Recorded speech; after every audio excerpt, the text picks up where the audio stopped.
Welcome to the Powerful Komiksman podcast. This is Komiksman Jerald Dorado, and we are continuing with our 40 Life Wisdoms at 40 series, and we are at number 2. Check out the first life wisdom on the previous episode. Just follow the Powerful Comics Man podcast on Spotify and Apple Podcast and all whatever podcast platform you're listening to, and also nasa YouTube and Facebook din ang TPKP. And also the Powerful Comics Man podcast is brought to you by Mucha Lux Cakes. Check out at hello.miucha on Instagram. That's at HELLO.MIUCCIA. That is our little pastry business. Check it out. Cookies, cakes, wedding cakes even, and lots of other great stuff. Check it out on Instagram. Okay, so let's go back to our 40 life wisdoms at 40. All right, so I am gonna be 40 years old in April. That's a little more than a month from now. And yun, it's I decided I decided to create this series just to share some insight and also content, create content. And I think this is great content. Okay, so some of my 40 life wisdoms, things that I've learned and hold on to, things that I believe in vehemently. 40 things in my 40 years of existence here on planet Earth. Okay, so number 2, as you can see if you're watching on YouTube, number 2 is niceness is overrated. Okay, so all throughout um, most people's lives, even I, parang you have to be one of the characteristics that people ask or people would want to be called para masabi na okay ba yung isang tao is mabait ba yan, 'di ba? Mabait ba yan? Is he nice? Is she nice? Okay ba siya? Kumbaga mabait. Yun yung niceness sa Tagalog eh. And so parang we get this notion na parang kailangan mo maging mabait, and that is yun yung sukatan para masabi mo na okay ang isang tao, masaya siyang kasama, mapagkakatiwalaan siya, safe ka nakasama siya. Ano pa bang pwede mong ikabit sa pagiging nice? Tatratuhin ka niya, irerespeto ka niya, tatratuhin ka din niya ng maganda. What else? He's gonna be um hindi siya hassle kasama. Kumbaga, he's not gonna be somebody that you would be wary to be with, na hindi ka mag-aalala na may gagawing kalokohan, 'di ba? Yun yung, and a lot of other things maybe. But I'm telling you now that although niceness is great, I think niceness is overrated. And I think niceness is should not be the the standard kung para sukatin mo. Hindi yun yung pamantayan para masabi mo na okay ang isang tao. Kasi niceness, if you are I'm sure you're familiar with some people na kayang pekein to. Niceness is easily fabricated. Niceness can easily be faked. Madaling maging plastic lalo na kung sanay ka, 'di ba? And if I want to be plastic right now, I can easily do so.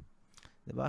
Some people are better than the others, pero it's not hard to do, lalo na if you're really trying. Madaling magpaka madaling magbait-baitan, kumbaga. It's a real thing, 'di ba? So, pwedeng mabait sa ang isang tao for a myriad of reasons. Maraming dahilan. Mas maaring may gusto siyang makuha sa o may napapala siya sa o gusto kanyang lokohin o gusto niyang magkaroon ng leverage sa or to somebody else. Gusto niyang sumipsip. Alam mo yun, it could be maraming dahilan para maging deceptive or disingenuous o kung pa magpakita ng pamemeke sa pagiging mabait sa isang tao. So, niceness is not, for me, it's not a good measure of a good person. Of course, there are still, just because somebody is nice, doesn't mean that you have to be parang magsususpetsa ka, 'di ba? Na parang lahat na lang ng mabuti pag-iisipan mo ng masama na meron silang ulterior motives, 'di ba? Some people are actually really nice, 'di ba? But also pwede kasing yung niceness is not or maybe the fake niceness is happening, parang pinoproject na yun because meron silang gustong kumbaga evil intentions. Some people just don't know how to handle themselves, na parang they don't know how to be liked, they don't know how to be loved, and they think that kissing people's asses is the way to go, that alam mo yun, being submissive, being parang uto-uto, 'di ba? Being alam mo yun, somebody who lowers themselves, na parang lahat na lang amo niya, 'di ba? Kasi I know some people who are like this, na parang their default mechanism, even kahit nakakamit sila ng strangers, na parang somebody na nakita niya lang nung araw na yun, and no matter kahit mas bata sa kanya, they would immediately, ang first reaction niya is to please the person by parang lowering themselves to them, na parang okay, idol kita, 'di ba? And kumbaga parang magaling ka, ako parang hamak na tao lang. And they think that is humility. They think that is giving props to the person, even though most of the time it is undeserved. Kasi sometimes I would meet people like that, na parang tingin nila sa akin parang, alam mo yun, parang sir, ganyan. Especially now, nakikita nila na meron kang podcast, parang they see you drawing, and it's like the parang sobrang idol ka niya, parang ganun. And it's sometimes it's sad kasi it's a dead giveaway for somebody who is who has very low self-confidence. And sometimes kasi I'm not saying this because this is a truth slap, okay? Parang, or in internet terms, real talk. And I don't know how you're gonna take this, na parang feeling mo nagyayabang ako. That is not so. What I'm really trying to say is actually the opposite, that you do not need to lower yourselves before me or to anyone else. Kahit presidente pa yan, kahit sino yan, kahit sino pa. 'Di ba? Kahit sino, kahit especially kung hindi mo naman kilala, 'di ba? At hindi kanya kilala. You do not need to lower yourselves to elevate someone. And or to be supposedly nice to everyone you meet. What you need is actually a good character. So niceness is overrated. What you need is a good character. That is what you need to work on. So what is a good character? A good character is the ability to discern right from wrong. Uh, this is just my personal description eh. Na meron kang, of course, nice right and wrong would sometimes differ from person to person. Pero somebody with a good character is consistent with what he thinks is right and is wrong. And they will stick to that and uphold that no matter what. Okay? To the point that they would die fighting for that right and wrong. And they are not uh afraid to do what it takes to uphold it. May paninindigan. Kumbaga, yan, nakalagay sa atin. Kaya nakalagay dito sa Facebook video ko, sa YouTube video ko, is to those who are just listening on Spotify, I have the photo of Optimus Prime and Logan, si Old Man Logan from the movie Logan, yung Wolverine, si Hugh Jackman.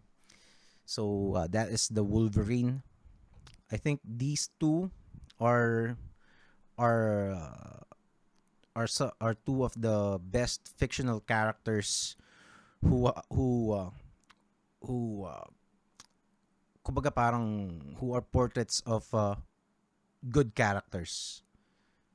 And it doesn't mean, kumbaga, let's start with Optimus Prime, especially Optimus Prime from the Michael Bay movies. Okay, kasi a lot of horrible things had been said about the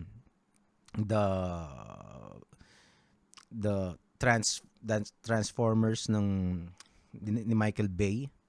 Pero I think the first three movies, I think that is the most badass Optimus Prime that I've ever seen. Yun ang paborito kong Optimus Prime. Kasi, alam mo yun, astig siyang, super astig siya na, una, ang badass niya, lumaban. Pag dumating si Optimus Prime, equalizer talaga siya eh. No matter how outgunned and outmatched yung mga Autobots, pag dumating siya, siguradong panabla siya. Kumbaga, when he killed yung worm ni Shockwave dun sa Optimus Prime, dun sa Transformers 3 ata yun, that was amazing, di ba?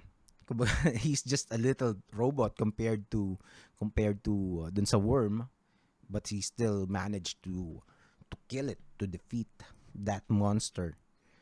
And when he fought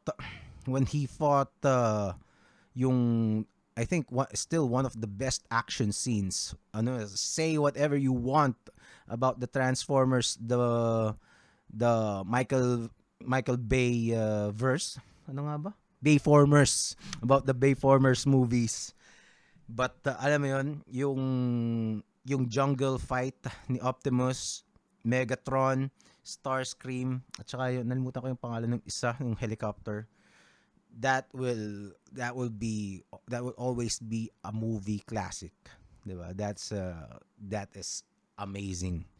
Napakaganda nung fight scene na yun. And you can see the grit of Optimus Prime, his capacity to deliver savage savage uh savage tawag doon, pain. Kumbaga parang destruction, his capacity for violence is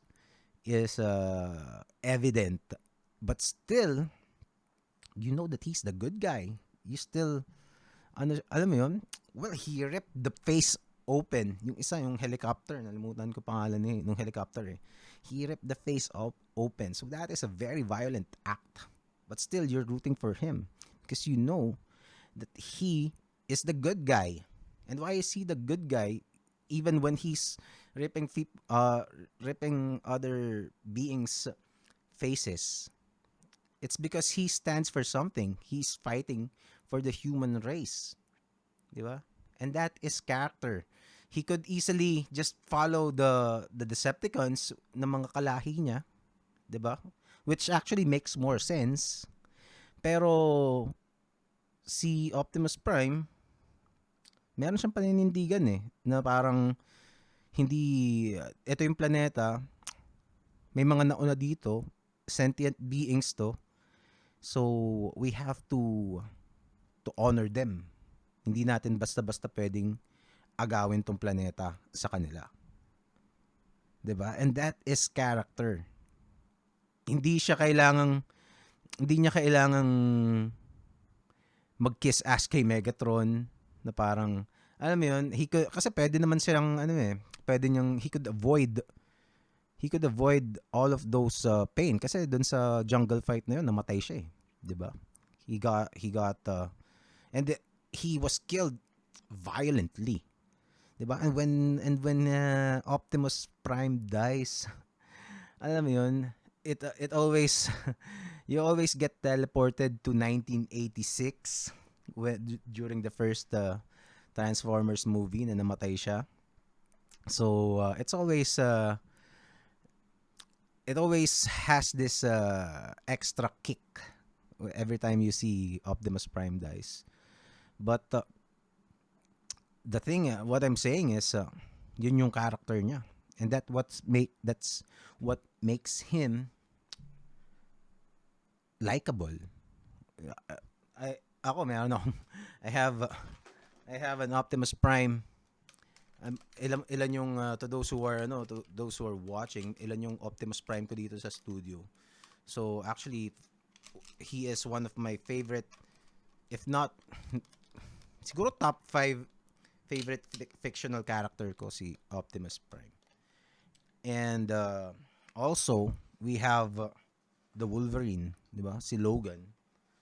And I mean, to all comics fans and fans nung X-Men the animated series, we all know what kind of attitude Wolverine has. Si Logan, 'di ba? He is a violent man with a violent past, and his capacity for destruction is very high.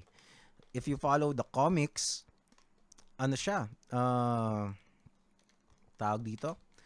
Ang dami niyang pinatay in the most brutal ways, and he himself received a lot of beating, mga brutal basta mga sobrang brutal na mga pinagdaanan ni Wolverine. But still, he is considered a hero, although anti-hero for the most part. Pero you can't deny that he is likable. He is the most popular guy among the X-Men. Siguro, well, dun sa pure X-Men eh, kasi ang dami ng X-Men eh. Si Deadpool, naging pwede mong sabihing X-Men yan. And, pero dun sa X-Men animated series, Wolverine is probably the most popular guy for most people. Most liked. Kasi he's the most badass. And, alam mo yun, most kids would rather be Wolverine than, let's say, Beast. 'Di ba? Kasi si Beast yung nice guy dun eh. 'Di ba? And, Nice kasi let's say let's go back to Optimus Prime. Hindi lang naman he's also nice. 'Di ba? Hindi naman siya masamang character eh. Hindi naman siya evil eh. You can make an argument na si Wolverine doesn't really have much parang paninindigan na kasi he is a lone wolf. Yun yung character niya. He is wala siyang katulad wala siyang grand philosophy like Optimus Prime. He is Wolverine is loyal one to himself and to his friends. He doesn't really think of humanity as a whole. Pero when the X-Men fights, he would make sure na everybody's gonna be safe and he's got the backs of everyone in the team. Yun yung paninindigan niya. Although sometimes nakikipag-away siya and he is consistent. Sometimes kasi yung paninindigan yun yung attractive eh. 'Di ba? May mga characters na let's say the Punisher, 'di ba? Another anti-hero in fiction. Kumbaga, he kills people, 'di ba, in the comics.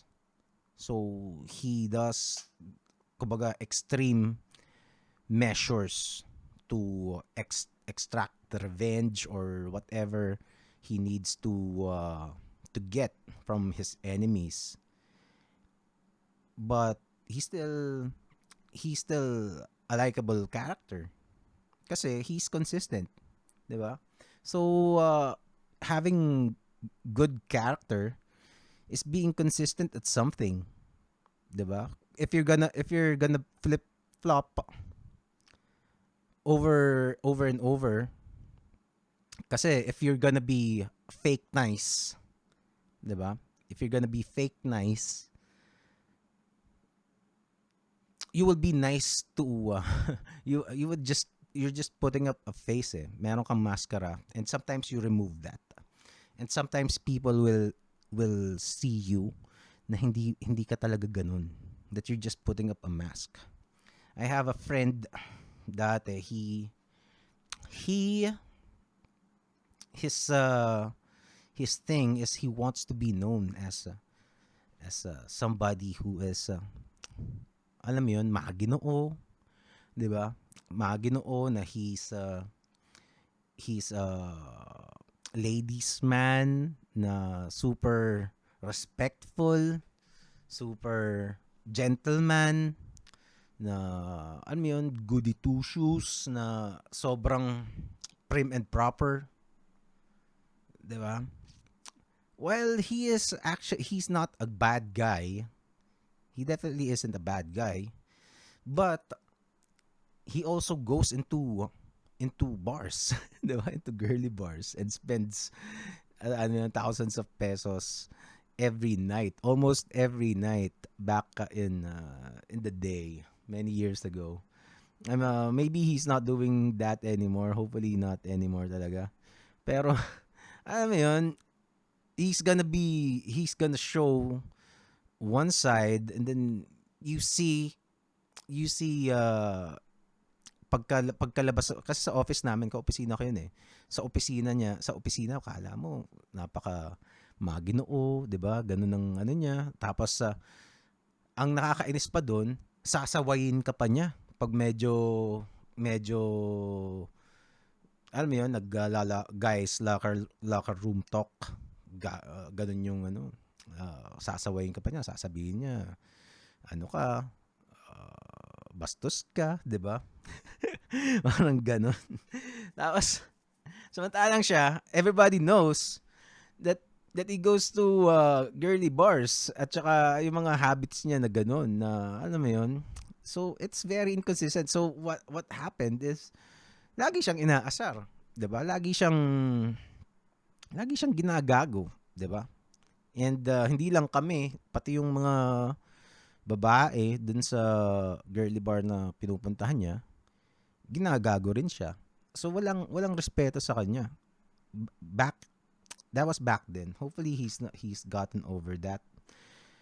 Pero yun yung ano parang gusto niya maging nice to everybody and ayun exactly yung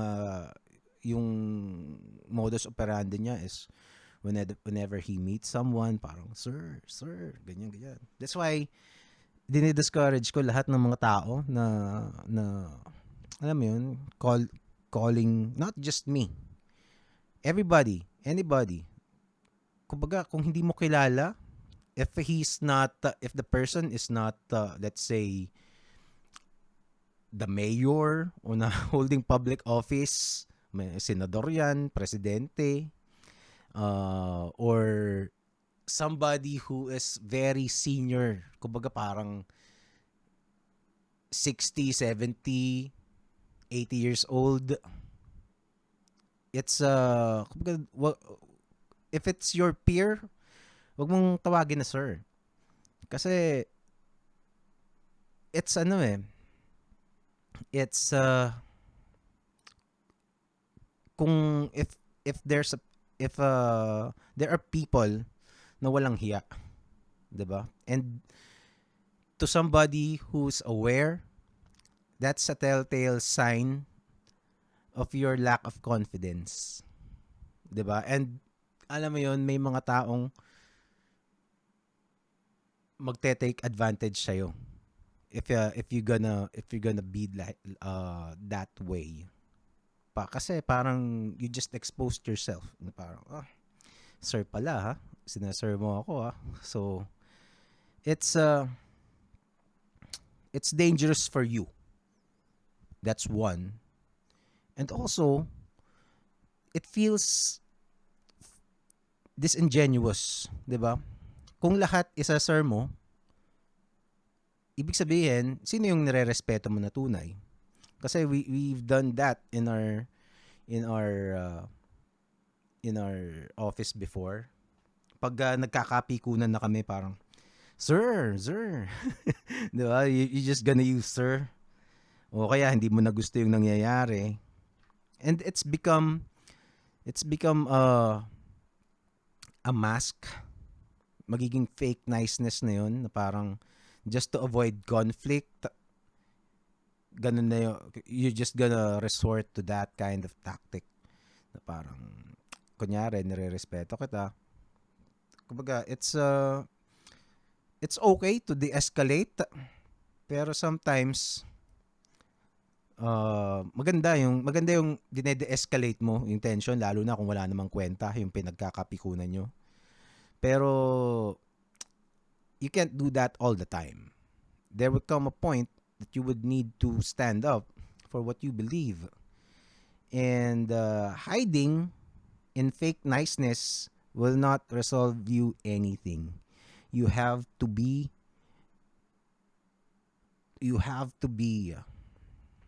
consistent to your values and stand up for them and be somebody with good character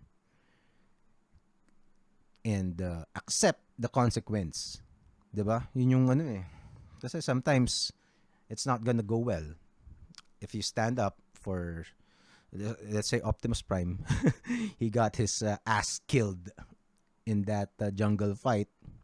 So or sometimes pwedeng, but that's another life lesson that I'm gonna discuss later on in the series. But I think you got what I wanted to say about niceness. Niceness is overrated. Instead, be of good character. 'Di ba? That is a better goal to shoot for. Kasi niceness only goes so far. 'Di ba? Kasi it's not very respectable, especially, and also this is something na na hindi na realize ng mga peke na nice people can smell fake niceness. Maaaring hindi nila sinasabi sa iyo, maaaring sinasabi nila sa iyo in your face, but trust me, you're not fooling anyone. Okay, somewhere, even if they're treating you well, merong natural na, at least for most people, merong mga natural na, alam mo yun, alarms ang tao na alam nila pag binubullshit mo sila. Okay, and some people will also apply fake niceness to you when they determine that you're being fake. So it becomes a cycle. Naglolokohan na lang kayo. 'Di ba? But if you stand up, there will be people who will avoid you kasi they're full of shit, and they know you're gonna expose their full of shitness, but you will gain people that you actually like. I mean, being real, being somebody of good character will attract other people with the same character as you have. So, kumbaga quality over quantity. 'Di ba? More people, less people will like you, but those people na who would, probably you're gonna like them back kasi you think the same and they respect you, and most like kasi they would get you, 'di ba? Yun yung mas importante. But of course, this will also depend on your own personal values, 'di ba? Kung ang values mo ay mangupal, malamang kahit pangatawanan mo yung pagiging kupal, tabla pa rin, di ba? So dapat be of good character, but at least have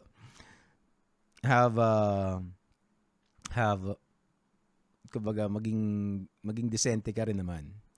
And this also explains a little bit why girls like the bad boy image ng mga lalaki, di ba?